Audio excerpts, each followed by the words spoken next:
দর্শক, আপনাদের সবাইকে আমন্ত্রণ জানাচ্ছি চ্যানেল আয়ের বিশেষ আয়োজন শিল্প, ব্যবসা, বাণিজ্য, অর্থনীতি নিয়ে অনুষ্ঠান শিল্পলোকে। দর্শক, আপনাদের সাথে আছি আমি সানজিদা পারভিন। আমরা এই অনুষ্ঠানে শিল্প, ব্যবসা, বাণিজ্য, অর্থনীতির নানান বিষয় নিয়ে আলোচনা করে থাকি এবং তারই ধারাবাহিকতা আজকেও আমরা বসেছি ব্যবসা বাণিজ্যের বিভিন্ন দিক নিয়ে, স্পেশালি এই লকডাউন পিরিয়ডে এবং এই ক্রাইসিস মোমেন্টে যে কঠিন একটা সময় আমরা পার করছি, ব্যবসা বাণিজ্য আসলে কেমন যাচ্ছে, এই সমস্ত বিষয় নিয়ে আমরা আজকে আলোচনা করব। এবং আলোচনার জন্য আমরা আজকে আমাদের স্টুডিওতে পেয়েছি দুজন অত্যন্ত সম্মানিত এবং শ্রদ্ধেয় ব্যক্তি, দুজনকে পেয়েছি। আমাদের সাথে আছেন যশোদা জীবন দেবনাথ, পরিচালক এফবিসিসিআই এবং পরিচালক বেঙ্গল কমার্শিয়াল ব্যাংক লিমিটেড, এবং আছেন ডক্টর মোহাম্মদ আলমগীর আলম, পরিচালক যমুনা গ্রুপ। আপনাদের দুজনকে স্বাগত আমাদের অনুষ্ঠানে। আমি প্রথমে শুরু করব যশোদা জীবন দেবনাথ আপনাকে দিয়ে। এই যে বলছিলাম যে আসলে আমরা একটা ক্রাইসিস মোমেন্টের মধ্য দিয়ে যাচ্ছি, প্রায় 2 বছর হতে যাচ্ছে। তো এই সময়টা আসলে এখন ওভারঅল যে সিচুয়েশন আমরা দেখছি, যে অর্থনীতির যে পরিস্থিতি, অন্যান্য দেশের তুলনায় কিন্তু বাংলাদেশ অনেক ভালো অবস্থানে আছে এবং বাজেটের যে টার্গেট নির্ধারণ করা হয়েছে বা ব্যাংকিং সেক্টরের যে অবস্থা, সব কিছু মিলিয়ে আপনার কাছ থেকে আমি প্রথমে জানতে চাই যে আসলে অর্থনীতি এখন কি রকম মনে হচ্ছে আপনার কাছে? ধন্যবাদ সঞ্জিত আপনাকে, ধন্যবাদ চ্যানেল আইকে। আমি ধন্যবাদ দিতে চাই মাননীয় প্রধানমন্ত্রী জননেত্রী শেখ হাসিনাকে, যে এই যে 2টা বছর আমরা অতিক্রম করছি, সে যেভাবে দিক নির্দেশনা দিয়ে বাংলাদেশের হাল অন্যান্য দেশের তুলনায় ভালো অবস্থানে রেখেছে, এই জন্য তাকে অনেক ধন্যবাদ। এবং আমাদের ব্যবসা বাণিজ্য আসলে অনেকটা সময় আমরা পার করেছি, এই সময়টার জন্য আমরা সত্যিকারে ভালো নেই। সত্যিকারে যদি আমি বলতে চাই যে আসলে ভালো নাই। আজকে ধরেন বাংলাদেশের গ্রামগঞ্জের মানুষ যে বিশেষ করে দোকান, অন্যান্য পরিবহন সেক্টর, প্রত্যেকটা সেক্টরে কিন্তু একটা নিম্নমুখী অবস্থানের মধ্যে আছে। গ্রামগঞ্জের মানুষগুলো বা নিম্ন আয়ের মানুষগুলো যারা শ্রমিক লেভেলে কাজ করতেছে, তারা কিন্তু সত্যিকারে খুবই খারাপ অবস্থার মধ্যে আছে। আমরা যতই বলি, কিন্তু রিয়েলিটি আলাদা। এই রিয়েলিটিটা আলাদার জন্য কিন্তু আজকে ধরেন ব্যাংকিং সেক্টরটা আজকে এই সপ্তাহে আপনি দেখেন যে রবিবারে বন্ধ, বুধবারে বন্ধ ব্যাংকিং সেক্টরটা। এভাবে চললে পরে কিভাবে ব্যাংকের চাকাটা রোলিং হওয়ার দরকার, সেই চাকাটা কিন্তু রোলিং থেকে বিরত থাকছে। আমরা অল্টারনেটিভ ডেলিভারি চ্যানেল দিয়ে কাজ করি, এই এটিএম মেশিন, আদার সেক্টর নিয়ে। এই সেক্টরকে কিন্তু প্রচণ্ড প্রেশার পড়েছে যে ব্যাংকিং চ্যানেল আজকে এই অতিমারির মুহূর্তে কিন্তু আমরা ঠিক আমার মনে পড়ে যে 2020 সালের মার্চের থেকে এ পর্যন্ত কিন্তু কন্টিনিউয়াসলি একটা ব্যাঘাত সৃষ্টি করছে। এই ব্যাঘাতগুলো আমাদের প্রণোদনার অর্থও কিন্তু মাননীয় প্রধানমন্ত্রী দিয়েছে, বাজেটে এদের জন্য একটা বরাদ্দ আছে যে জীবন জীবিকার জন্য, কিন্তু সেইগুলো কিন্তু অনেক ব্যাংকও কিন্তু পরিপূর্ণভাবে কিন্তু ডিস্ট্রিবিউশন করতে পারেনি, সেখানে কিন্তু ব্যর্থতা রয়ে গেছে। আমরা প্রতিনিয়তই এফবিসিসিআইতে আমরা আলোচনা করতেছি কিভাবে এটা ডিস্ট্রিবিউশন করা যায় ঠিকভাবে। রিয়েল লোকগুলো, নিডি লোকগুলো, অনেকে ফ্যাসিলিটি পাচ্ছে, যে যাদের ব্যাংক অ্যাকাউন্ট আছে, যাদের ব্যাংকে লোন আছে, তারা ফ্যাসিলিটি পাচ্ছে, কিন্তু যারা সত্যিকার ব্যাংকে অ্যাকাউন্টই নাই, সেই লোকগুলোকে কিভাবে আপনি সহযোগিতার হাতগুলো বাড়ানো যাবে। আজকে আমি ফরিদপুরের অঞ্চলের কথাইটা বলি, যে দীর্ঘভাবে যে মানুষগুলো যে কষ্টে আছে, গ্রামের মানুষগুলো হসপিটালাইজে, হসপিটাল, রেস্টুরেন্ট বন্ধ, তাদের খাবার নাই, এই যে কষ্টের মধ্য দিয়ে মানুষগুলো দিন পার করছে, তার মধ্য দিয়েও কিন্তু আমরা বাঙালি জাতি, আমরা কিন্তু আমরা পজিটিভলি চলছি, কিন্তু রিয়েলি অন্যান্য দেশের তুলনায় বাংলাদেশ কিন্তু অর্থনীতি এখনো কিন্তু জিডিপি প্রবৃদ্ধি কিন্তু ধরে রাখছে। কিন্তু সেক্ষেত্রে আমাদের আরো কিভাবে উচিত, আমাদের প্রান্তিক জনগোষ্ঠীকে কিভাবে অর্থনৈতিক স্বাবলম্বী করা যায়, সেই জায়গাতে আমাদের কাজ করার সুযোগ রয়ে গেছে। সঞ্জিদা। জি, সুপ্রিয় দর্শক, আমাদের সাথে আরো সংযুক্ত হয়েছেন ইমরানুল হক, ব্যবস্থাপনা পরিচালক, ঢাকা ব্যাংক লিমিটেড। আপনাকে স্বাগত আমাদের অনুষ্ঠানে। আমি আপনার কাছে প্রশ্ন রাখতে চাই প্রথমে। আমি যেহেতু ব্যাংকিং সেক্টরটা নিয়ে কথা বলছিলাম, ওভারঅল অর্থনীতি নিয়েই কথা বলছিলাম, তো এখন আমাদের স্টুডিওতে আছেন যশোদা জীবন দেবনাথ এবং আছেন ডক্টর মোহাম্মদ আলমগীর আলম, যারা অর্থনীতির সাথে ওতপ্রোতভাবে জড়িত। তো আপনার কাছ থেকে আমি জানতে চাই যে এই যে ব্যাংকিং সেক্টরে এখন যেটা বলছিলেন যে প্রণোদনার যে টাকাটা, এটা অনেক আগের কথা, প্রণোদনা দেয়া হচ্ছে বা যে প্রণোদনার টাকাটা এখনো ডিস্ট্রিবিউট করতে পারছে না, স্পেশালি প্রাইভেট ব্যাংকগুলোর কথাও যদি আমি বলি, এই ব্যর্থতার কারণটা কি? ছোট্ট করে এই জিনিসটা আমি একটু জানতে চাই আপনার কাছে। না, ধন্যবাদ। এটা আপনি যেমনটি বলছিলেন, যেটা অনেক আগের কথা, অ্যাকচুয়ালি এটা অনেক আগের কথা, বাট এখন যদি প্রেজেন্ট সিচুয়েশন বলি তাহলে আমি বলবো যে আমাদের প্রণোদনা তো বিভিন্ন সেগমেন্টে দেওয়া হয়েছিল আর কি। জি সব সেক্টর সব সেগমেন্টই অ্যাকচুয়ালি ডিস্ট্রিবিউটটা অনেক আগেই হয়ে গেছে, স্পেশালি বৃহৎ সেক্টর যেটা আর কি লার্জ লোনের ক্ষেত্রে ছিল আর কি, সেগুলো অনেক আগেই ডিস্ট্রিবিউট হয়ে গেছে এবং ওয়েল ইউটিলাইজড এবং সেগুলো রিপেমেন্টও স্টার্ট হয়ে গেছে। শুধুমাত্র যে এসএমই সেক্টর এবং এগ্রিকালচার সেক্টর ওখানে একটু স্লোডাউন ছিল। তারপরে আমি বলবো যে আমাদের বাংলাদেশ ব্যাংক যেভাবে মনিটর করছিল, সরকার যেভাবে আমাদেরকে উদ্বুদ্ধ করছিল, আমরাও মানে সত্যিকার অর্থে নিজেকে এটার সাথে কানেক্ট করে আমরা ইনফ্যাক্ট এটাকে অনেক এক্সেলারেট করেছি এবং এখন আমি বলবো যে আমরা টার্গেটের খুব কাছাকাছি চলে গেছি এবং বলবো যে এটা এটা একটা খুব স্যাটিসফ্যাক্টরি লেভেলে আছে আর কি। জি তো এখন এটা আদায়ের পালা, ব্যাংক যেহেতু ক্রেডিট রিস্কটা ব্যাংকের উপরে, আদায়ের পালাটা কিন্তু ব্যাংকের কাছেই আর কি। জি জি এই যে আসলে এখন ব্যাংকিং সেক্টরে যেটা দেখছি যে আপনার কাছে আমি যদি জানতে চাই যে এনপিএল নন পারফর্মিং লোন এই এই অবস্থানে এসে মাঝখানে বাংলাদেশ ব্যাংক অনেকবার সুযোগ দিয়েছে বিভিন্ন যারা আসলে বড় ঋণ গ্রহীতা স্পেশালি যারা আছে, তো নন পারফর্মিং লোনের অবস্থা এখন আসলে কিরকম? নন পারফর্মিং লোনের অবস্থা যেহেতু বাংলাদেশ ব্যাংক, আপনি যে যেমনটি বলছিলেন যে বাংলাদেশ ব্যাংক সুযোগ দিয়েছে, হ্যাঁ বাংলাদেশ ব্যাংক সুযোগ দেয়নি, অ্যাকচুয়ালি পরিস্থিতির জন্যই বাংলাদেশ ব্যাংক এই অ্যারেঞ্জমেন্টটা করেছিল আর কি। তো এর মধ্যে তো রিয়েল এফেক্টেড কিছু সেক্টর ছিল, তাদের জন্য আমি বলবো যে এটা খুব একটা সুবিধার জায়গা তৈরি করে দিয়েছে। বাট কিছু কিছু জায়গায় আমরা দেখেছি যে এটার কিন্তু মানে অপব্যবহারও হয়েছে আর কি। হ্যাঁ, হয়তো অনেক সেক্টরের কিছু সক্ষমতা ছিল, তারা কিন্তু রিপেমেন্টটা স্লো ডাউন করেছে। তো এগুলো আমাদের জন্য একটা শঙ্কার জায়গা তৈরি করেছে যে যখন এগুলা ওপেন আপ হবে, যে রিপেমেন্টের পিরিয়ডটা যখন স্টার্ট হবে, আমরা ঠিক মতন রিপেমেন্ট পাবো কিনা। তো যেসব ব্যাংক আপনার ব্যবসাগুলোকে সঠিকভাবে মনিটর করছে, সুপারভাইজ করছে, ক্যাশ ফ্লোটাকে ঠিকভাবে ট্র্যাক করছে, আমার মনে হয় সেই সব ব্যাংকগুলোর প্রবলেম হবে না। বাট যদি কোনো ব্যাংক তাদের ক্লায়েন্টকে ছাড় দিয়ে থাকে এবং তারা যদি সঠিকভাবে তাদের তাহলে কিন্তু আমি মনে করি যে রিপেমেন্টটা একটু অসুবিধার জায়গা পড়ে যাবে এবং সেই ক্ষেত্রে এনপিএল এর পরিমাণটা হয়তো কিছুটা বাড়তেও পারে। বাড়ার সংখ্যাটা আমরা অনুমান করে নিচ্ছি যে বাড়ার জায়গাটা একটা তৈরি হবে। জি আপনি সঙ্গেই থাকুন আমাদের। আমি ডক্টর মোহাম্মদ আলমগীর আলম আপনার কাছে আসতে চাই। এই যে বলছিলাম অতিমারি, এখন যে অবস্থা আসলে সংক্রমণের হার অনেক বেশি বেড়ে গেছে, মৃত্যুর হারও বেড়ে গেছে। পার্শ্ববর্তী দেশগুলোর সাথে মিয়ানমার, ভারত এদের সাথে যদি তুলনা করি, বাংলাদেশের অবস্থানও কিন্তু প্রায় সেই পর্যায়ে চলে যাচ্ছে। তো সেই জায়গা থেকে এখন আমাদের যে অর্থনীতির অবস্থা, স্পেশালি বড় বড় মার্কেটগুলো যেগুলো আছে এখন বন্ধ রয়েছে, ঈদের সময় দুই একদিনের জন্য খুলে দেওয়া হলেও কিন্তু এখনও বন্ধ। তো এই যে দোকান মালিক যারা আছে বা যারা এই শপিং সেন্টারের বড় বড় শপিং সেন্টারের মালিক যারা আছে, তাদের আসলে এখন অবস্থানটা কীরকম বা তারা কি চাচ্ছে, তাদের নীতি নির্ধারণটা আমরা জানতে চাচ্ছিলাম।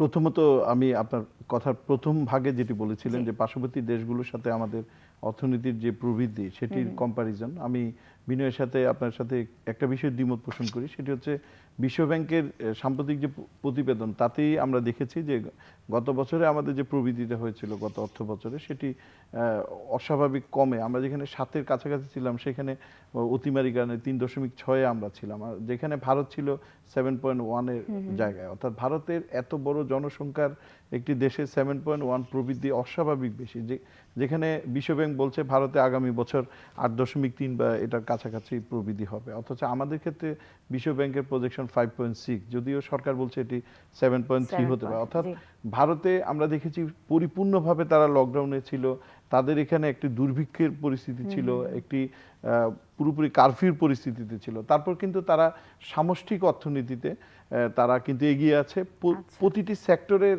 অর্থনৈতিক অবদানের কারণে। তা আমাদের দেশে দেখা গেছে আমরা একটি সেক্টরকে বেশি ফোকাস দিচ্ছি, সেটি হচ্ছে পোশাক শিল্প। আমরা একদিকে সকল ধরনের ব্যবসা বাণিজ্য বন্ধ করে দিচ্ছি, সরকারি অফিস আদালত বন্ধ করে দিচ্ছি, প্রাইভেট সেক্টরে বন্ধ করতে বলছি, কেউ শুনছে কেউ শুনছে না, কিন্তু আমরা পোশাক শিল্প বারবার খুলছি এবং খুলতে গিয়ে দেখা গেছে বিভিন্ন সময় যে করোনা সংক্রমণের যে বেনিফিটটা আমরা পেতাম, সেটা হঠাৎ সিদ্ধান্তের কারণে মানুষের অতিমাত্রায় ঢাকামুখী বা রাজধানীমুখী বা শহর থেকে বা ইন্ডাস্ট্রিয়াল এরিয়া থেকে যাওয়া আসার যে মুভমেন্ট, এই মুভমেন্টগুলোর কারণে আমাদের যে টোটাল যে টার্গেটটা ছিল, যে টার্গেটটা অ্যাচিভমেন্ট আমরা পাবো, সেটি আমরা পাইনি। আমরা দেখেছি বারবার কিন্তু যারা অন্যান্য শিল্প কলকারখানা চালাচ্ছে অথবা শপিং মল চালাচ্ছে তাদের উপরেই কিন্তু এই আপনার লকডাউনের ইফেক্টটা বেশি এসেছে। কারণ শপিং মল তো পরিপূর্ণভাবে একটি প্রতিষ্ঠান যেটি চোখে পড়ে, যেটি খুললেই এটা চুরি করে দেখা যায় না। একটা ছোট ক্ষুদ্র দোকান তার শাটার অর্ধেক করে গলিতে দোকান খোলা রেখে কাজ চলছে, সে হয়তো চলতে পারছে, কিন্তু মুদি দোকানদারও চালাতে পারছে, কাঁচা বাজারগুলো খোলা আছে, কিন্তু আলটিমেটলি যে শপিং মল এবং অন্যান্য ইন্ডাস্ট্রিগুলো কিন্তু কঠোরভাবে লকডাউন প্রতিপালন করতে হচ্ছে। তো সেদিক থেকে যেটি যে আমাদের দেশের কিন্তু মানে সারা বাংলাদেশ ঘিরে একটি যে রিটেল ইন্ডাস্ট্রি, একটি শপিং ইন্ডাস্ট্রি এবং শপিং ইন্ডাস্ট্রি ঘিরে এই পণ্যের প্রোডাক্ট সরবরাহে যে বিভিন্ন ইন্ডাস্ট্রিগুলো সেগুলো কিন্তু একেবারে দেউলিয়া হওয়ার অবস্থা হয়েছে। আর আমরা যেটি দেখছি যে আসলে মানুষ যেমন বিভিন্ন আমাদের যেমন হোলসেল ক্লাব আছে, এরকম যে শপিং যে সেন্টারগুলো আছে বিশেষ করে সুপার শপ, সেখানে কিন্তু মানুষ গিয়ে সবই কিনছে, মানুষ কিন্তু থেমে নাই। কিন্তু শপিং মল যেটি যে বিশেষ করে প্রসাধনী এবং পোশাক জাতীয় পণ্য যেখানে বিক্রি হচ্ছে সেই আউটলেটগুলো বন্ধ করে দেওয়া হয়েছে। তো সেদিক থেকে হচ্ছে কি ওটার যে ব্যাকএন্ডে যে ইন্ডাস্ট্রিগুলো আছে সেগুলো কিন্তু স্টপ হয়ে যাচ্ছে। এবং আমি দেখেছি যেমন আপনাকে একটু উদাহরণ দিই, ট্যুরিজম বন্ধ হওয়ার কারণে যমুনা ফিউচার পার্কে ইন্ডিয়ার এমবেসির পাশাপাশি শতাধিক দোকান ছিল, সেই দোকানের মালিকদের অনেকেই কিন্তু দেউলিয়া হওয়ার অবস্থা, কারণ সারা পৃথিবীব্যাপী সকল ফ্লাইট বন্ধ। এরকম গুলশান বনানী কেন্দ্রিক যে শত শত যে ট্রাভেল শপগুলো ছিল বা ট্যুরিজম অফিসগুলো ছিল সেগুলো কিন্তু দেউলিয়া হয়ে গেছে। আমাদের পরিচিত অনেককে দেখেছি তারা ফার্নিচারগুলো পানির দরে বেচে ব্যবসা বন্ধ করে চলে গেছে। ঠিক তেমনিভাবে যারা খুচরা দোকানদার আছে, যারা ফুডের রেস্টুরেন্টের ওনাররা আছে, তারা কিন্তু বিভিন্ন সময় হঠাৎ করে 2 দিনের জন্য, 5 দিনের জন্য, 15 দিনের জন্য শপিং খোলার পারমিশন দিচ্ছে, আবার হঠাৎ করে বন্ধ করে দিচ্ছে, যার কারণে বারবার কর্মচারীদের বেতন দেওয়া বা এই আউটলেট খোলা বা ব্যবসা বাণিজ্যের স্থগিতের কারণে তারাও কিন্তু পুঁজি হারিয়েছে। তো সেদিক থেকে আসলে কি মানে এটি ক্যারামের প্রথম গুটিতে যদি আপনি ভালোভাবে ক্লিক করেন অনেকগুলো গুটি পড়ে যায়। ঠিক তেমনিভাবে যারা রাষ্ট্রযন্ত্রে আছে, যারা সিদ্ধান্ত দিচ্ছে, তাদের সিদ্ধান্তে দেশে অনেক বড় উপকার হয়। যেমন লকডাউনে হয়তো একটা ভালো উপকার হয়েছে আমাদের দেশে, অন্যান্য অনেক দেশের চেয়ে সংক্রমণ কমেছে, কিন্তু পাশাপাশি যে হঠকারী সিদ্ধান্তগুলো, যেমন আমরা দেখেছি 5 তারিখ পর্যন্ত সবই বন্ধ, কেউ বেরোতে পারবে না, ঠিকই কিন্তু অনেকেই বেরিয়েছে, রাস্তাঘাটে গাড়ি চলেছে। আবার হঠাৎ করে 5 তারিখ থেকে হঠাৎ 1 তারিখে এসে পোশাক শিল্প খুলে দেওয়া হয়েছে, তাও খুব অল্প নোটিশে, যার কারণে আমরা দেখেছি পঙ্গপালের মতো মানুষ ছুটেছে। তো যদি খুলেই দেওয়া হয় তাহলে শুধু গার্মেন্টস ইন্ডাস্ট্রি কেন, পাশাপাশি রিটেল ইন্ডাস্ট্রিটা বা শপিং মলগুলো খুলে দেওয়া উচিত বলে আমি মনে করি। আসলে এখানে সংক্রমণের হার চিন্তা করে বা মৃত্যু হার চিন্তা করে সরকার বিভিন্ন ধরনের সিদ্ধান্ত নিচ্ছেন। সো আমরাও আসলে এই সরকারের সাথে আমাদেরও একসঙ্গে কাজ করতে হবে এবং আমরা সব মিলিয়েই চলতে হবে। আমি যশোদা জীবন দেবনাথ আপনার কাছে একটু আসি, যে এই যে আসলে যেটা বলছিলেন ডক্টর আলমগীর আলম, যে এই সরকারের যে সিদ্ধান্ত মাঝে মাঝে পরিবর্তন হচ্ছে, এটা আসলে সংক্রমণের হারকে চিন্তা করেই কিন্তু হচ্ছে। এটা আসলে আমরা হঠকারী সিদ্ধান্ত বলতে পারি না। এটা যদিও আমরা বিভিন্ন ধরনের ক্রাইসিস মোমেন্টে বিভিন্নভাবে বিভিন্ন সিদ্ধান্ত চলে আসছে।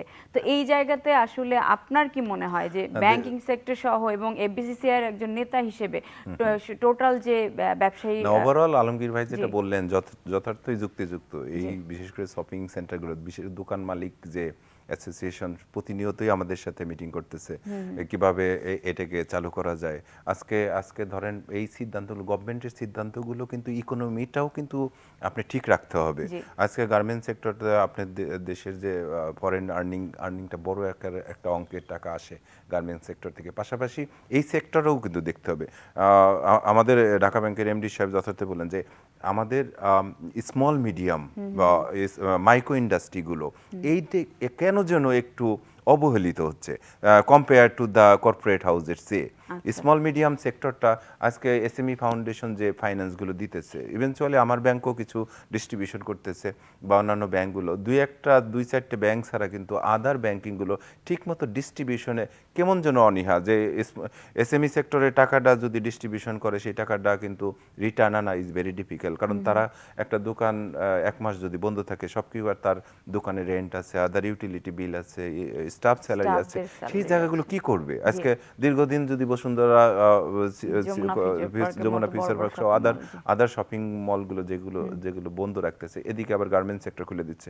তো আমাদের একটা জিনিস হলো, হয়তো গভর্নমেন্ট এই অর্থনৈতিক চাকাটাকে ঠিক রাখার জন্য এই সিদ্ধান্তগুলো, এটাকে হঠকারিতা বলা যাবে না হয়তো, জি। বাট এই চাকাটা ঠিক রাখার জন্য এই ধরনের কোনো সিদ্ধান্ত নিচ্ছে। বাট পাশাপাশি আমি যে আপনার মাধ্যমে বাংলাদেশের জনগণ জন্য এই যে টিকা দেওয়ার পরিকল্পনাগুলো নিছে, টিকাটা দিয়ে অন্তত আমরা এই অতিমারিটা একটু সহনশীলতার মধ্যে আনতে চাই। পাশাপাশি পরিবহন সেক্টরে যদি আপনি দেখেন, এই পরিবহন সেক্টরটাই সবচেয়ে বেশি অ্যাফেক্টেড।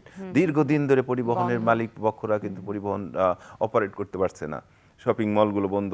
এই সেক্টরটা কাজ করার জন্য আপনার স্বল্প পরিসরে আস্তে আস্তে আজকে অতিমারি সময়গুলো আমরা যদি লক্ষ্য করি, যে এইটাকে অন্যান্য দেশ কিন্তু আপনার বিশেষ করে ফার্স্ট ওয়ার্ল্ড কান্ট্রি তারা কিন্তু সবকিছু খুলে দিয়েছে। ওখানে লন্ডনেও কিন্তু আপনি দেখেন ভ্যাকসিনেশন 50,000 উপরে এফেক্টেড, বাট দে আর মানে প্রায় 99% ভ্যাকসিনেটেড হয়ে গেছে।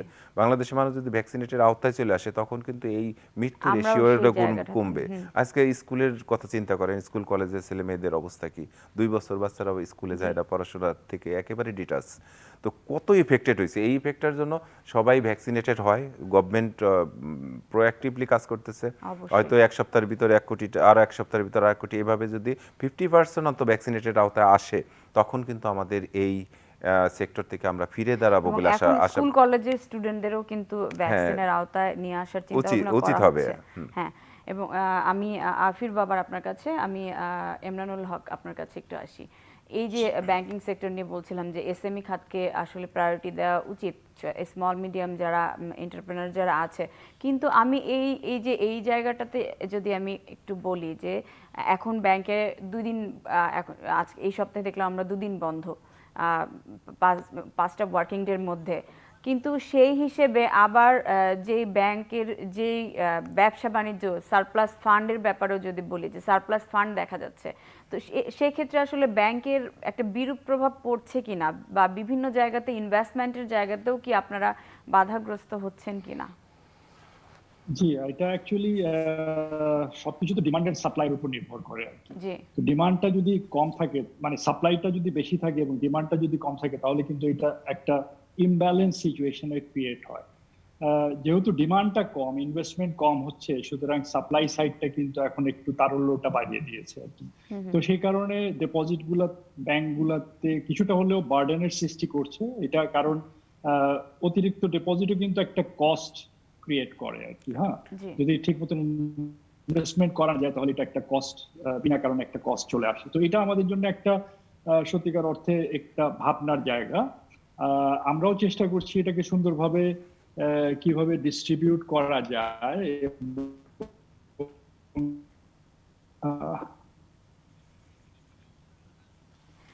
জি, আমরা শুনবো আবার আপনার কাছ থেকে। আমরা শুনবো আবার আপনার কাছ থেকে ডক্টর মোহাম্মদ আলমগীর আলম, আপনার কাছে আমি আবার ফিরি।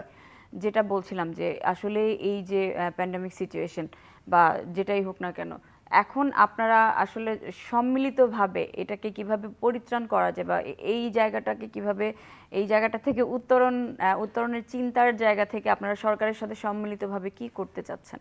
আসলে আমি প্রথমে বলি, আগে যেটা আমি বলছি হঠকারী বোঝাতে কি আসলে অ্যাব্রাপ্ট সিচুয়েশন বা অ্যাব্রাপ্ট ডিসিশন, মানে আকস্মিক যে সিদ্ধান্তগুলো আসছে সেটি কিন্তু মাঠ পর্যায়ে যে কার্যকারিতা সেটিতে কিন্তু অনেক এফেক্ট হচ্ছে। যেমন বলা হয়েছিল কেউ বের হতে পারবে না, কিন্তু আমরা দেখছি রাস্তায় অনেক মানুষ বের হয়েছে। তারপর বলা হয়েছে 5 তারিখ পর্যন্ত সকল কিছু বন্ধ থাকবে, সবাই গ্রামে থাকো, কিন্তু পরবর্তীতে 1 তারিখ থেকে খুলে দেওয়া হয়েছে। বলা হয়েছে ঢাকার ভেতরে যেসব শ্রমিক আছে তারা শুধু কাজে যোগ দিবে, কিন্তু সেটা ক্লিয়ার করা হয় না এবং ইন্ডাস্ট্রিগুলো থেকে শ্রমিকদেরকে ঢাকার বাইরে থেকে আসতে বাধ্য করা হয়েছে। তো আমরা যে অন্যান্য ইন্ডাস্ট্রি সেক্টরগুলো সাফার করছি, সহ্য করছি, যে দেশের স্বার্থে জনগণের স্বার্থে আমরা ঘরে থাকি বা লকডাউন অবস্থা থাকুক বা আমরা সবকিছু বন্ধ করে রাখছি, কিন্তু সেটা আলটিমেট যে বেনিফিট সেই বেনিফিটটা আমরা পাচ্ছি না। তার অনেকগুলো কারণ, একটা হচ্ছে আমরা ভ্যাকসিনে একটু পিছিয়ে গিয়েছিলাম ভারত থেকে যে ভ্যাকসিন আসার কথা হঠাৎ করে বন্ধ হয়ে যাওয়াতে এবং অন্যান্য দেশ থেকে ভ্যাকসিনের আগে থেকে অর্ডার না থাকার কারণে, যদি এখন দেশে অনেক ভ্যাকসিন এসেছে এবং আগামী এক সপ্তাহের মধ্যেই 1 কোটি মানুষের ভ্যাকসিনের আওতায় আসবে বলা হচ্ছে। যদি আমরা আলটিমেটলি পুরো দেশটাই যশোদার সাথে একমত হয়ে বলতে চাই যে ভ্যাকসিনের আওতায় আসতে পারি, তাহলে আমাদের এই যে বারবার লকডাউনের পরিস্থিতি হবে না। যেমন আমি ব্যক্তিগতভাবে 2টো ভ্যাকসিন নিয়েছি এবং আমি করোনা সাফার করেছি, কিন্তু এরপরেও আমার কিছুদিন আগে মনে হয়েছে আমার কয়েকদিন ধরে জ্বর, কিন্তু আমি টেস্ট করে দেখলাম যে না, করোনা আমার হয়নি বা নেগেটিভ। তো সেদিক থেকে দেখা গেছে যে যারা ভ্যাকসিন দিয়েছে তাদের পরবর্তীতে করোনা বা করোনার মতো কোনো রোগ যদি তাদেরকে আঘাত করে বা আক্রমণ করে, সেখান থেকে একটা সংক্রমণের হারটা বা তাদের আক্রান্ত হওয়ার হারটা অনেক কম। তো সেদিক থেকে যখনই মৃত্যু হার কমে যাবে, যখনই হাসপাতালে রোগীদের ভিড় কমে যাবে, যখনই আইসিইউর বেড খালি থাকবে দেখা যাবে, তখনই আমরা সবাই বলতে পারবো যে আমরা একটা সেফ পরিবেশে এসেছি।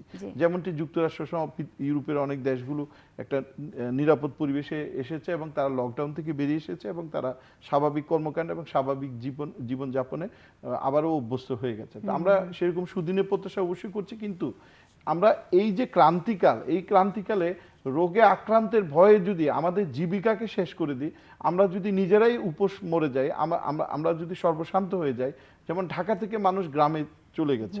আমার নিজের একটা অ্যাপার্টমেন্টে টুলেট সাইনবোর্ড দিয়েছি, অনেক মাস ভাড়া লোক পায় না, অথচ সে আগে সাইনবোর্ড দেওয়ার সাথে সাথে ভাড়া হয়ে যেত। তাতেই বোঝাচ্ছে ঢাকা থেকে যারা অনেক মানুষ কিন্তু মানে সর্বশান্ত হয়ে আবার গ্রামে পরিবার সহ গ্রামে চলে গেছে।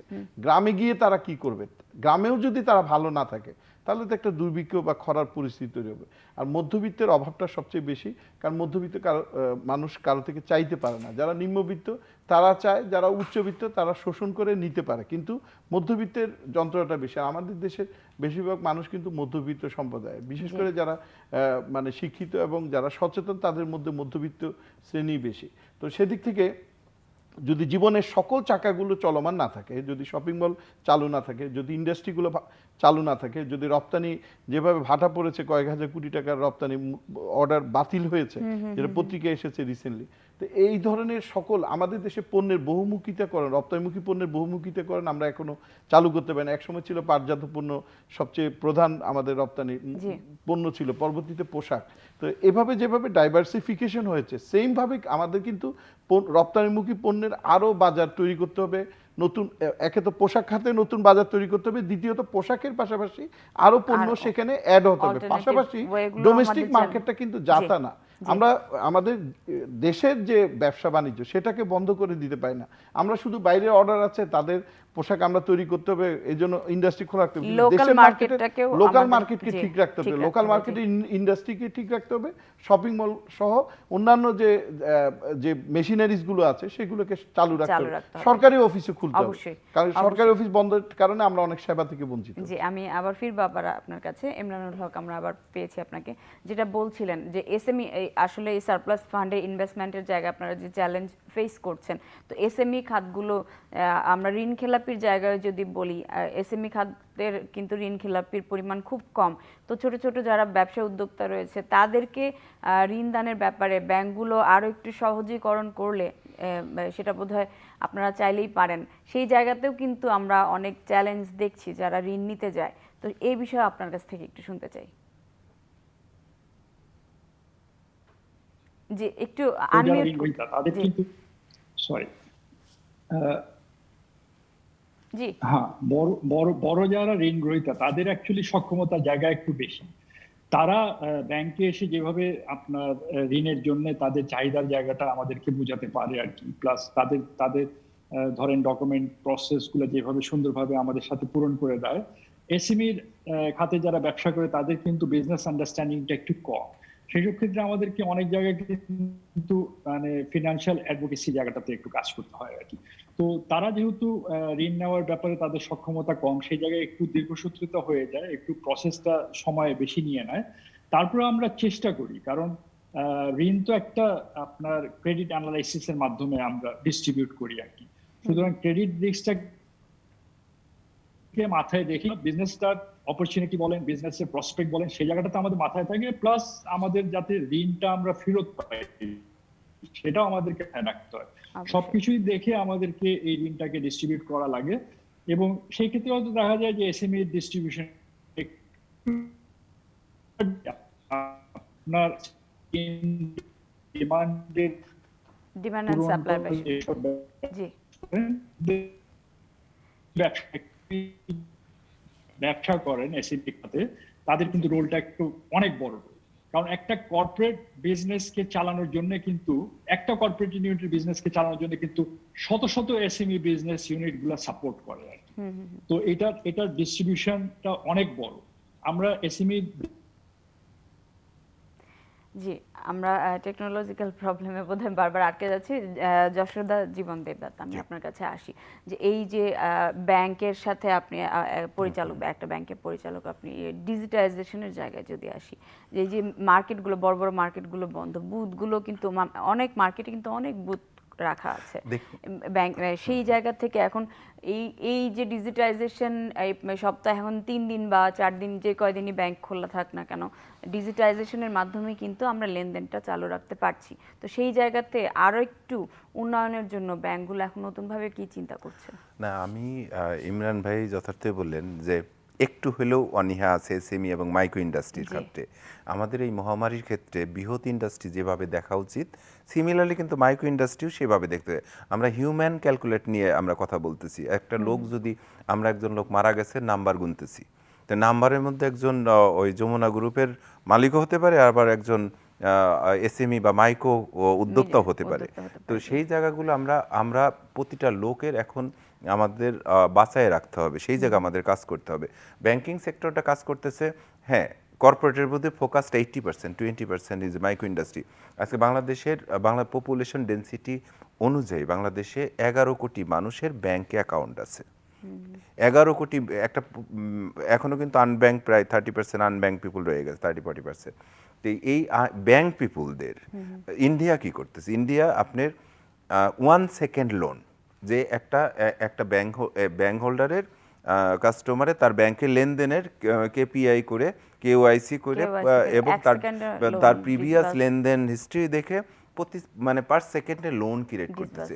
এখানে কিন্তু ব্যাংকগুলো বেনিফিট। আজকে অনেক ব্যাংকেই হিউজ অঙ্কের টাকা মানে ডিপোজিট করতে পারতেছে না। বাংলাদেশে কিন্তু লাস্ট 2 বছরে তেমন কোনো ইনভেস্টমেন্ট আসছে এরকম হয় নাই কিন্তু আমাদের এখন ফোকাস দিতে হবে যে মাইক্রো এবং মিডিয়াম এন্টারপ্রাইজদের, তাদের সেভ করতে হবে এই মুহূর্তে যত সহজ সত্ত্বে, ইভেন যে কোলেটারাল ছাড়া, এবং তার অ্যাকাউন্ট যদি থাকে, তার অ্যাকাউন্টে ছোট্ট একটা অ্যামাউন্ট আপনি লোন দেন, যেটা 1 সেকেন্ড 2 মিনিটের ভিতরে। আজকে বাংলাদেশে আমি এটিএম এর ব্যবসা করি, বাংলাদেশে 12,000 মেশিন আমি বসাইছি, আউট অফ 14,000-এর মধ্যে, আর 2,000 হয়তো অন্য কেউ বসাইছি। তো এই 12,000 মেশিনে আমরা কিন্তু প্রতিদিন 1.6 মিলিয়ন ট্রানজাকশনের সাথে জড়িত, গ্রামগঞ্জে বিভিন্ন জায়গায় অন অ্যান অ্যাভারেজ। এই অটোমেটেড টেলার মেশিনগুলো আপনার অন্যান্য দেশের তুলনায় বাংলাদেশে কিন্তু একেবারেই অপ্রতুল। পার 1 লাখ লোকে একটা করে এটিএম মেশিন ফ্যাসিলিটি বাংলাদেশের জনগণ পাচ্ছে। এই ক্ষেত্রটা যদি আমরা একটু বাড়ায় দিই, এবং আমরা প্রত্যন্ত অঞ্চলে, গ্রামে অথবা ইউনিয়ন পরিষদে অথবা যে কোনো মফস্বল শহরে, ছোট্ট বাজারে, এখানে যদি ব্যাংকিং সেবাটা আমরা পৌঁছায় দিতে পারি, সেখান থেকে যদি সহজলভ্যভাবে আমরা লোনগুলো দিতে পারি কোলাটেরাল ছাড়া। এসএমই কিন্তু মাননীয় প্রধানমন্ত্রী কিন্তু 20,000 কোটি টাকা এসএমই ফাউন্ডেশনটা দিচ্ছে, to distribution all the bank, সেই ব্যাংকের মাধ্যমে কিন্তু দিচ্ছে সহজ শর্তে লোন। এই শর্তগুলো যদি আমরা ব্যাংকের মাধ্যমে যদি কঠিন না করে সহজভাবে একজন উদ্যোক্তা অথবা ছোট্ট একজন নিডি লোকরে আমরা হেল্প করতে পারি, তাহলে বাংলাদেশের চিত্র কিন্তু ঘুরে যাবে।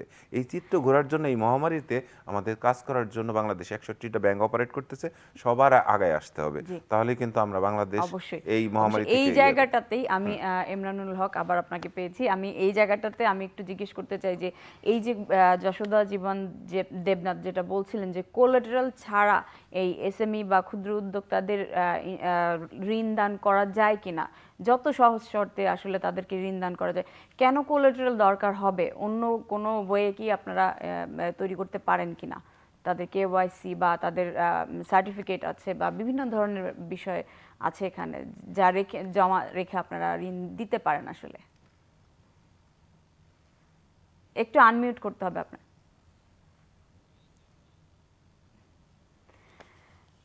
আচ্ছা, আমি এখানে একটা তথ্য যোগ করতে চাই ইমরান ভাইয়ের সাথে।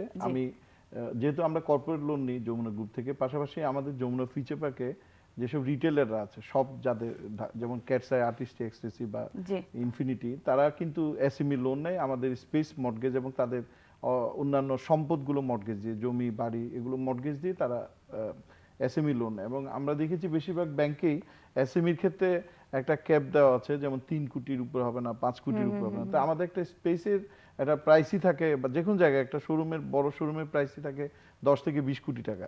কিন্তু এসএমই খাতে যেমন স্ট্যান্ডার্ড চার্টার্ডে আগে 10-15 লাখ কোটি পর্যন্ত দেওয়া যেত, মাঝখানে ওরা একটা আইন করে দিয়েছে 5 কোটির উপরে গেলে ইন্ডিয়া থেকে অ্যাপ্রুভাল লাগবে, যার কারণে আমরা স্ট্যান্ডার্ড চার্টার্ডকে বাদ দিয়ে দিলাম। ছোটখাটো লোনের ক্ষেত্রে খুব দ্রুত আইডিএলসি দেয়। আর এছাড়া আমরা ডাচ বাংলা ব্যাংক সহ ইউসিবিএল, ডাচ বাংলা সহ কয়েকটা ব্যাংকে আমরা এসএমই লোন নিয়ে এ পর্যন্ত প্রায় কয়েকশো কোটি টাকা আমরা লোন ফাইন্যান্সে হেল্প করেছি আমাদের এসএমই ব্যবসায়ীদের। তো যেটি আমাদের প্রতিদিনই এটা আমার একটা রুটিন কাজের একটা। তো আমি খুব কাছে থেকে যেটি দেখেছি, তারা কিন্তু আপনার যে মর্টগেজ অ্যাসেট সেটার ভ্যালুয়েশনেরও 50% মতো তারা ফাইন্যান্স করছে। তাতেও তারা যে বিভিন্নভাবে যে ক্যাপগুলো দিয়ে দেয়, প্রথমত ইন্টারেস্ট রেট যখন 9% বাধাটা ছিল না, তখন কিন্তু নর্মালি ইন্ডাস্ট্রি লোন বা আমাদের কর্পোরেট লোনে যদি দেয় 11%, তাদের দিত 15%।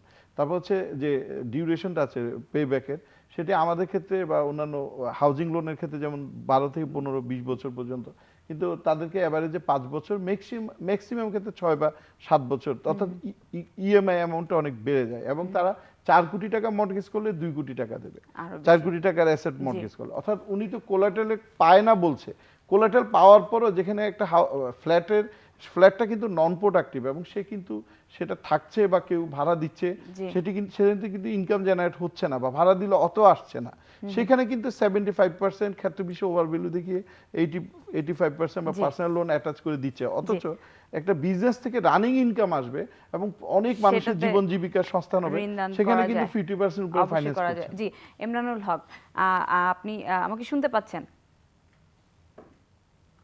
জি, একটু আনমিউট করতে হবে।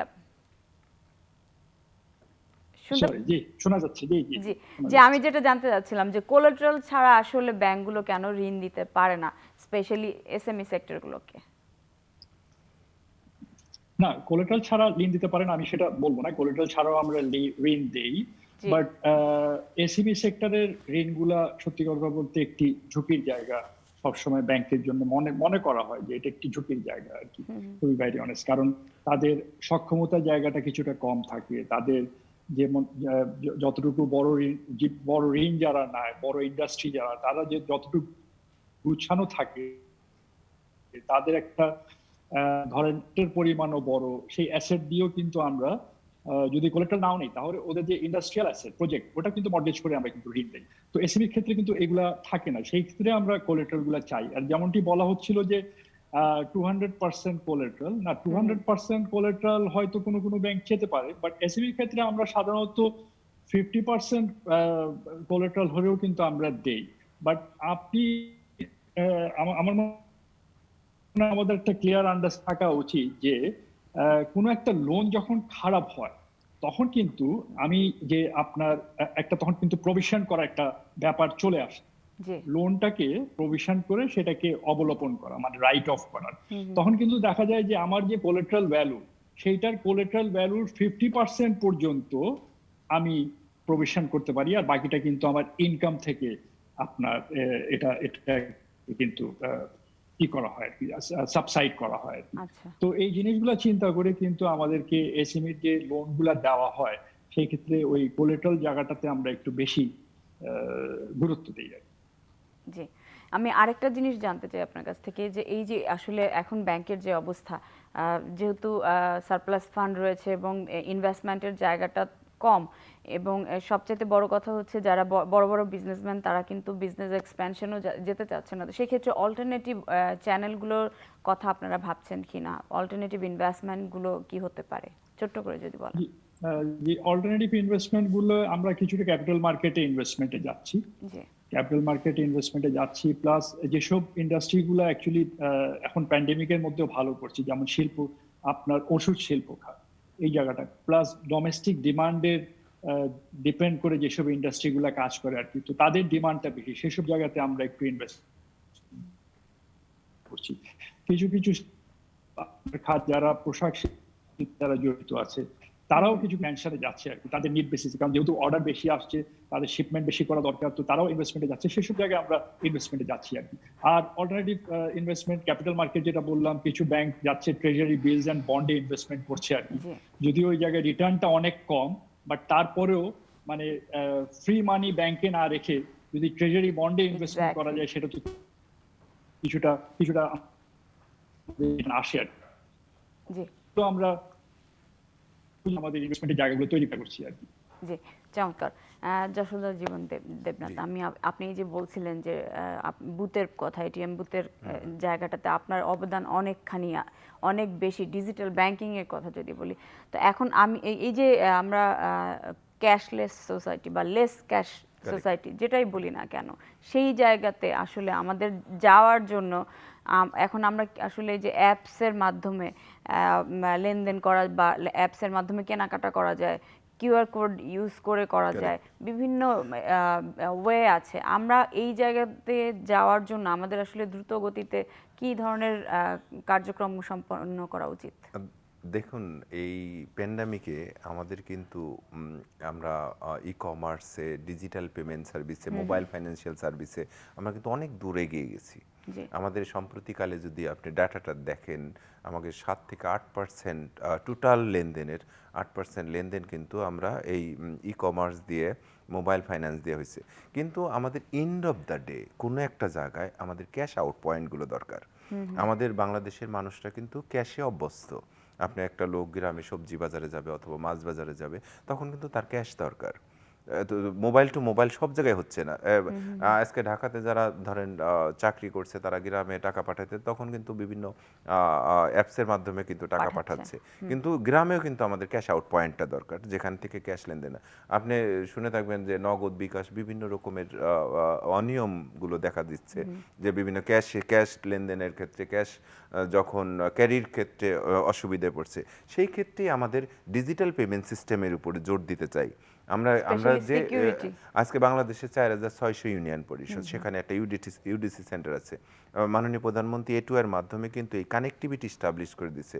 মানুষ কিন্তু গ্রামে এখন কিন্তু ওয়াইফাই ব্যবহার করে। সেই জায়গায় যদি আপনার অল্টারনেটিভ ডেলিভারি চ্যানেল, আজকে একটা ব্যাংকের ব্রাঞ্চ করতে কিন্তু অনেকগুলো টাকার দরকার হয়, সেখানে 2-4-5 জন স্টাফের দরকার হয়। সেটা যদি মিনিমাইজ করে মিনি ব্রাঞ্চ অথবা এটিএম বুথ অথবা সিআরএম বুথ, এই ধরনের প্রযুক্তিগত দিক দিয়ে আগায় যায়, আজকে যে দেশ টেকনোলজিক্যালি যত আপডেট, সেই দেশ কিন্তু বিভিন্ন দিকে যা মানে সুবিধা হয়। আজকে ইউরোপে ধরেন অনেকগুলো দেশে কিন্তু লেস ক্যাশ সোসাইটির দিকে চলে গেছে। বাংলাদেশ কিন্তু আউট অফ দ্য ওয়ার্ল্ড না, বাংলাদেশও আসবে, কিন্তু হয়তো 2-4-5-7 বছর পরে কিন্তু ওই দিকে আমরা ধাবিত হব। মানুষকে কিন্তু অভ্যস্ত করতে হবে। আজকে বাংলাদেশে মেজরিটি মানুষ কিন্তু অ্যান্ড্রয়েড ফোন ব্যবহার করে। আগে কিন্তু কি ফোনে ব্যবহার করতো? এখন বাংলাদেশে 7 থেকে 8 কোটি লোক ফেসবুক ব্যবহার করে। আজকে ফেসবুক ব্যাংকিং, ব্যাংকটা হাতের মধ্যে নিয়ে আসতে হবে, ফেসবুক ব্যাংকিং করতে হবে, ফেসবুক দিয়েও ব্যাংকিং করা সম্ভব। এই প্রযুক্তিগত বিদ্যায় যখনই কিন্তু আসবে, ততক্ষণ দেশ উন্নতি হবে। আজকে ছেলেমেয়েরা আপনার কিন্তু বিভিন্ন জুমের মাধ্যমে বিভিন্নভাবে কিন্তু ক্লাস করছে। এটা কিন্তু আগে আমরা স্বপ্ন দেখিনি। আমরা কোথায় ছিলাম, আমরা কোথায় গেছি, আজকে প্রযুক্তি কোথায় নিয়ে আসছে। মানে আমাদের এই জিনিসগুলো চেষ্টা করতে হবে বাংলাদেশে। আমি আপনার মাধ্যমে বাংলাদেশ সরকারের দৃষ্টি আকর্ষণ করতে চাই। বাংলাদেশ সরকার কিন্তু অত্যন্ত প্রোঅ্যাক্টিভলি কাজ করতেছে, আপনার হাইটেক পার্কগুলো করতেছে, সেখানে প্রযুক্তিগত বিভিন্ন ডিউটি ড্রব্যাক করে এই প্রযুক্তির ব্যবহার যাতে সর্বন্তকরণ করা যায়, সেই জায়গা কিন্তু কাজ করে যাচ্ছে। কিন্তু এই ব্যাংকগুলো, 60টা ব্যাংক কিন্তু আমাদের মিডিয়া সেন্টার, এই 60টা ব্যাংকের হয়তো 12,000-13,000 ব্রাঞ্চ আছে। এই ব্রাঞ্চ ব্যাংকিংটা কমায়ে, তাদের কস্ট কমায়ে, আমাদের নট নেসেসারি একটা ব্যাংকে 700-800 কোটি টাকা প্রফিট করতে হবে। প্রফিটটা একটু কমান, প্রফিট তো করছেন, এই প্যান্ডামিকের জন্য একটু সহযোগিতায় আসেন। আমরা গ্রামের এসএমই, আমি আজ ব্যাংকের ওনার হিসেবে বলতেছি যে আমরা হয়তো নতুন ব্যাংক, আমি যারা আছে আমরা ছাড় দিব, পাশাপাশি আপনারা একটু কনসিডার প্রফিটটা কমা দেন, এই সময়টা একটু হেল্প করেন, জনগণকে হেল্প করেন, তাহলে কিন্তু হেল্প আসবে। আমাদের এই সাস্টেনেবিলিটির একটা প্রশ্ন আমরা দাঁড়ায় আছি। আজকে এই প্যান্ডামিক এক সময় থাকবে না, কিন্তু আমরা টিকে হয়তো যারা থাকবো তারা দেখতে পারবে যে এই প্রযুক্তি বিদ্যাটা কতটা অ্যাডভান্টেজ হয়ে গেছে। বাংলাদেশ আজকে আমাদের অ্যাডভাইজার জনাব সজীব জয় সাহেব যে স্বপ্নটা দেখছে, এই স্বপ্নটা যদি বাস্তবায়ন করা যায়, প্রতিটা গ্রামের মানুষের সাথে কানেক্টিভিটি, একটা শহরের মানুষের কানেক্টিভিটি, ব্যাংকিং সেবা থেকে শুরু করে আধুনিক প্রযুক্তির সেবা, এবং স্কুল কলেজে বাচ্চারা যেমন আমাদের ছেলেমেয়েরা স্কুলে আইএসডি বা স্কলাস্টিকায় পড়ে, গ্রামের ছেলেমেয়েরাও যাতে কানেক্টিভিটি সেই জায়গায় এস্টাবলিশ হতে পারে, করতে পারে। একই ধরনের শিক্ষা ব্যবস্থাটা চালু করা, একই ধরনের ফ্যাসিলিটি দেওয়া, জীবনযাত্রার মান একই রকমের হওয়া উচিত। আজকে শহরে একটা লোক যেরকম জীবনযাপন করে, গ্রামের একটা গ্রামেও মানুষও ঠিক কিন্তু সেই ফ্যাসিলিটি সেই এবং এখানে ফ্যাসিলিটিগুলো প্রত্যাশা করি। ব্যক্তিগত উদ্যোগ কিন্তু অনেক বেশি কাজের, Right. যেটা আমরা জানি যে আপনি ব্যক্তিগতভাবে আপনার এলাকার জন্য করছেন, মানবতার সেবায় আপনি এগিয়ে এসেছেন। আমি ডক্টর মোহাম্মদ আলমগীর আলম আপনার কাছে এই সিএসআর এর জায়গা থেকে যদি বলি যে আপনাদের মতো বড় বড় গ্রুপগুলো এখন এই সিচুয়েশন আসলে কি ধরনের সিএসআর অ্যাক্টিভিটিজের সাথে দেখুন, বাংলাদেশে করোনা পরিস্থিতি শুরুর সাথে সাথেই কিন্তু আমি ব্যক্তিগতভাবে আমাদের যমুনা গ্রুপের প্রয়াত চেয়ারম্যানকে সাথে নিয়ে কাজ করেছি, এবং আমরা মাননীয় প্রধানমন্ত্রীর তহবিলে সর্বপ্রথম 10 কোটি টাকা আমরা সবচেয়ে বড় যে বাজেট সেটি আমরা ত্রাণ সহায়তার হিসেবে দিয়েছিলাম। পাশাপাশি আমরা যেটি করেছি সেটা হচ্ছে বাংলাদেশ সেনাবাহিনীর সদস্যদের জন্য ট্রাকে টাকা, এবং বাংলাদেশ পুলিশের সদস্যদের জন্য বর্তমান আইজিপি মহোদয়ের হাতে আমি এবং আমাদের এমডি সাহেব গিয়ে দিয়েছিলাম। র্যাবের ডিজিকেও দিয়েছিলাম। আমরা টোটাল 25টা ট্রাক আমরা টোটাল পণ্য সামগ্রী দিয়েছিলাম। এর মধ্যে বেশিরভাগই ছিল করোনা রিলেটেড স্বাস্থ্য সামগ্রী। তো এর বাইরেও আমরা অনেক রিলিফ কার্যক্রম করেছি। আসলে যমুনা গ্রুপ বা এই ধরনের কর্পোরেট যে হাউসগুলো আছে সেগুলো তো আর্থিক সীমাবদ্ধতা আছে, তার গভর্নমেন্ট না যে হাজার হাজার কোটি টাকা তারা দিতে পারবে, কিন্তু বাংলাদেশের সকল কর্পোরেট গ্রুপগুলোর মধ্যে যমুনা গ্রুপ সবচেয়ে বেশি ত্রাণ সামগ্রী এবং সক্রিয়ভাবে তারা করোনা থেকে শুরুতে সাহায্যে হাত বাড়িয়ে দিয়েছিল। যদিও যিনি এটাই স্বপ্নদ্রষ্টা সেই যমুনা গ্রুপের চেয়ারম্যান এবং প্রতিষ্ঠাতা নিজেই মারা গেছেন করোনায়। তো সেদিক থেকে আমরা করোনা থেকে অনেক কিছু শিখেছি এবং অনেক কিছু প্রাপ্তিও হয়েছে। প্রথম অভাবটা একটু প্রাপ্তি বা মানুষের দৈনন্দিন জীবনযাপনের যে স্ট্যাটাস সেটি যে অবনমিত হওয়া সেটি একটি প্রাপ্তি নেগেশন আউটলুকে। আর পজিটিভ আউটলুকে যেটি যশোদা ভাই বলছিলেন সেটি হচ্ছে ডিজিটালাইজেশন, অর্থাৎ আমাদের প্রান্তিক জনগোষ্ঠীর কাছে তথ্য প্রযুক্তি ছড়িয়ে দেওয়ার জন্য মাননীয় তথ্য প্রযুক্তি উপদেষ্টা সজীব ওয়াজেদ জয় ভাই এবং আইসিটি যে প্রতিমন্ত্রী আছেন পলক ভাই, তিনি যে কাজটা করে যাচ্ছিলেন অ্যাক্সেস টু ইনফরমেশন এবং আরও ওনাদের কতগুলো উইংস আছে সেগুলোর মাধ্যমে বিভিন্ন প্রকল্পের মাধ্যমে প্যান্ডেমিক সিচুয়েশনের কারণে সেটির বহুমুখিতাকরণ এবং সেটি অতি দ্রুত ছড়িয়ে পড়েছে, এবং তাদের কিন্তু মানুষের তার প্রায়োগিক জীবনে বাস্তবতার কারণে প্রযুক্তিকে লুফে নিয়েছে। প্রযুক্তিকে তারা তাদের যাপিত জীবনের প্রতিদিনের জীবন আচরণের সাথে অঙ্গাঙ্গিভাবে জড়িয়ে ধরেছে। যেমন ছাত্রছাত্রীরা তারা এখন যেভাবে জুমে পড়াশোনা করছে ঠিক তেমনি ভাবে একটা বাচ্চাকে ই কমার্স সাইডের জায়গা যে জুমের ব্যাপারটা আসলো, আমি একটু জানতে চাই যে আপনারা ই ভ্যালি সাথে আমরা জানি যে যমুনা গ্রুপ বোধহয় যুক্ত হয়েছিল বা এই জায়গাটাতে হয়েছিলেন, তো ই ভ্যালির এখন যে অবস্থা আপনাদের আসলে কোনো ধরনের অসুবিধার সম্মুখীন হচ্ছেন না? আমি প্রথমত বলি, যেহেতু তথ্য প্রযুক্তির একটি বেনিফিট হচ্ছে ই কমার্স এবং ই বাণিজ্য, ই বাণিজ্যে যেসব প্রতিষ্ঠানগুলো দেশে কাজ করছে তার মধ্যে অতি দ্রুত প্রসারমান একটি ওয়েব পোর্টাল হচ্ছে ই ভ্যালি। এর আগে দারাজও এসেছিল, তারা আলিবাবা প্রভৃতি দারাজকে কিনে নেয়।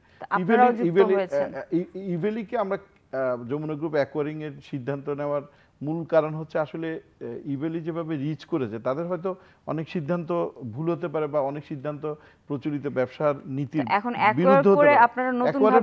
অ্যাকোয়ারের প্রক্রিয়া চলছে, সেটি কেন সেটির উত্তর হচ্ছে যমুনা গ্রুপ বিশ্বাস করে যে তথ্য প্রযুক্তির মাধ্যমে মানুষ যেভাবে তাদের কেনাকাটায়, আমরা বাংলাদেশের সবচেয়ে বড় offline market place Jamuna future পার্কের ওনার, পাশাপাশি ইভ্যালি হচ্ছে দেশের সবচেয়ে বড় অনলাইন মার্কেট প্লেস। তারা এই মুহূর্তে বাজার আমরা যদি আমাদের ফিউচার প্ল্যানগুলো আমরা মিডিয়াতে পর্যায়ক্রমে সবকিছু বলবো যেভাবে আমরা আগেও বলেছি। তো আমাদের এখন ইভ্যালিতে একটা অংশ অ্যাকোয়ার করা এবং পরবর্তীতে ইভ্যালি প্রচলিত ব্যবসায়িক ট্রেন্ড এবং বাংলাদেশের সরকারের যে নীতিমালার মাধ্যমে তারা যাতে ব্যবসা করে সেদিক থেকে যমুনা গ্রুপ নজরদারি। জি, অসংখ্য ধন্যবাদ ইমরানুল হক। আমি আপনার কাছে শেষ জানতে চাই যে আমরা শেষ পর্যায়ে প্রায়, আমি লাস্ট প্রশ্ন আপনার কাছে, এই যে আসলে ই কমার্স সেক্টর সহ বিভিন্ন ব্যাংকের কথা বা যাই বলি না কেন, আপনি বন্ডের কথা বলছিলেন, এই বন্ডের ব্যাপারে আসলে মানুষকে আগ্রহী করা যাচ্ছে না কেন? বা বন্ড কিন্তু অল্টারনেটিভ ইনভেস্টমেন্টের একটা ওয়ে, অথবা ভেঞ্চার ক্যাপিটাল প্রাইভেট ইকুইটিতেও কিন্তু ব্যাংকগুলো সক্রিয়ভাবে অংশগ্রহণ করতে পারে, সেই জায়গাগুলোতে কেন আপনারা আগ্রহী হচ্ছেন না? একটু আনমিউট করতে হবে। ব্যাংকগুলোর তো ফিনান্সিয়াল আন্ডারস্ট্যান্ডিং আছে, বাট আমাদের ফিনান্সিয়াল মার্কেটটা ততটুকু ম্যাচিউর না আর কি। বন্ড মার্কেট আমাদের এখানে এখনো সেভাবে ম্যাচুরিটি স্টেজে আসে নাই। এইটা কিছুটা প্রচার প্রচারণা এই জায়গায় বেসিকের রোল থাকবে। স্টক এক্সচেঞ্জ যেগুলো আছে আর কি, Dhaka stock exchange, Chittagong stock exchange, এই যারা স্টক ডিলার আছেন, একে সক্রিয়ভাবে কাজ করতে হবে। অ্যাকচুয়ালি বন্ড মার্কেটটার আমাদের এখানে যারা মানে এই স্টক মার্কেটের সাথে সংযুক্ত হয়ে যারা ইনভেস্টর বলেন, যারা কাজ করে, তাদের কিন্তু আন্ডারস্ট্যান্ডিংটা কম। হ্যাঁ, বাইরে বন্ড মার্কেটটা অনেক ম্যাচিউর। আমাদের এখানে শুধুমাত্র যদি কেউ ঋণ নিতে চায় তাহলে মনে করে যে ব্যাংক ইজ অনলি একটাই সেক্টর যেখান থেকে ঋণ নেওয়া যায়। বাট বাইরে কিন্তু বড় বড় ঋণ এই যে বন্ড রেস করে কিংবা বন্ড মার্কেট থেকে কিন্তু অনেক বড় বড় ইনভেস্টমেন্ট আসে, অনেক বড় বড় ইন্ডাস্ট্রি ফান্ড ক্রিয়েট হয়। আপনি যেটা ভেঞ্চার ক্যাপিটাল কথা বলছেন, এগুলো সব কিন্তু আপনার অল্টারনেটিভ ফিনান্সিয়াল টুলস। তো এগুলোর জন্য কিন্তু মানুষদেরকে আমাদের জ্ঞান দেওয়ার জন্য এগুলার কিছুটা আমার মনে হয় প্রচার প্রচারণার ব্যাপার আছে, এবং এটার সাথে সাথে এটার পরিধিটা বাড়ানোর জন্য ব্যাপারে আমাদের কাজ করা উচিত। ডিএসসি বলেন, এসএসসি বলেন, এদের কিন্তু অনেক রেগুলেটরি বডি অনেক কাজ করা আছে, রেগুলেটরি বডি অনেক কাজ করার ব্যাপার আছে। এগুলোর সাথে সাথে ব্যাংকগুলোকেও একটু এগিয়ে আসতে হবে এই প্রচার প্রচারণার ব্যাপারে। জি, অসংখ্য ধন্যবাদ আপনাদের তিনজনকে আমাদের অনুষ্ঠানে সময় দেওয়ার জন্য এবং মূল্যবান মতামত দর্শকদের সাথে শেয়ার করার জন্য। সুপ্রিয় দর্শক, আমরা অনুষ্ঠানে একদম শেষ পর্যায়ে চলে এসেছি। শেষ করবো আজকে শিল্পলোক। আগামী শিল্পলোক নিয়ে খুব শীঘ্রই হাজির হব সেই প্রত্যাশায়। সবাই সুস্থ থাকুন, ভালো থাকুন, সুন্দর থাকুন। ধন্যবাদ।